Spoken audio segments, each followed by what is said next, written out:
มดกับตั๊กแตนในฤดูร้อนวันหนึ่งมีตั๊กแตนเจ้าสำราญผู้แสนเกียจคร้านกำลังนั่งร้องเพลงอย่างสบายใจอยู่บนใบหญ้าใกล้กันนั้นเองมีขบวนมดแดงฝูงใหญ่กำลังช่วยกันขนอาหารเป็นแถวยาวเหยียด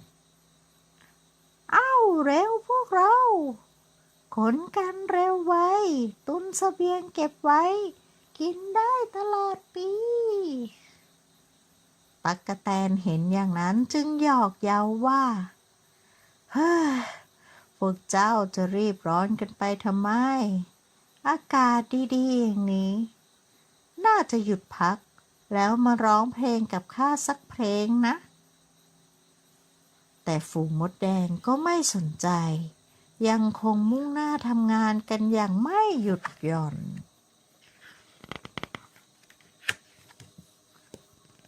ไม่ทันไรฤดูร้อนก็ผ่านพ้นไปฤดูหนาวอันแสนแร้นแค้นก็มาเยือนเจ้าตั๊กแตนมัวแต่เที่ยวเล่น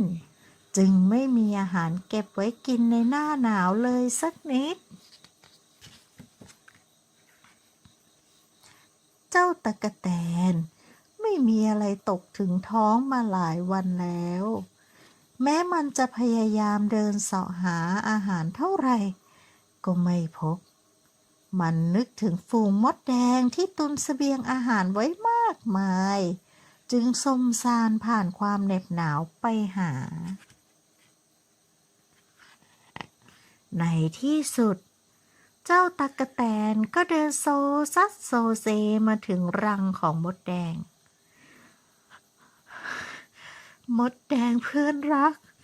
ข้าหิวเหลือเกินพวกเจ้าพอจะแบ่งอาหารให้ข้ากินสักหน่อยได้ไหมเจ้าตั๊กแตนอ้อนวอน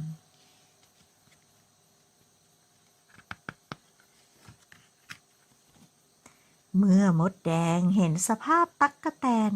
ก็ได้แต่สายหน้าระอาใจเสียใจด้วยนะพวกเราแบ่งอาหารให้เจ้าไม่ได้หรอกเพราะอาหารที่เราตรากตรำเก็บสำรองไว้มีแค่ให้พวกเราผ่านฤดูหนาวนี้ไปได้เท่านั้นเองมดแดงตัวหนึ่งกล่าวทิ้งท้ายว่าตลอดฤดูร้อนที่ผ่านมาหากเจ้าเอาเวลาที่มัวแต่ร้องรำทำเพลงไปหาอาหารมาเก็บสำรองไว้เจ้าก็คงไม่ต้องตกอยู่ในสภาพเช่นนี้หรอกตั๊กแตนจำต้องเดินจากไปท่ามกลางพายุหิมะที่โหมกระหน่ำตั้งแต่นั้นมาก็ไม่มีใคร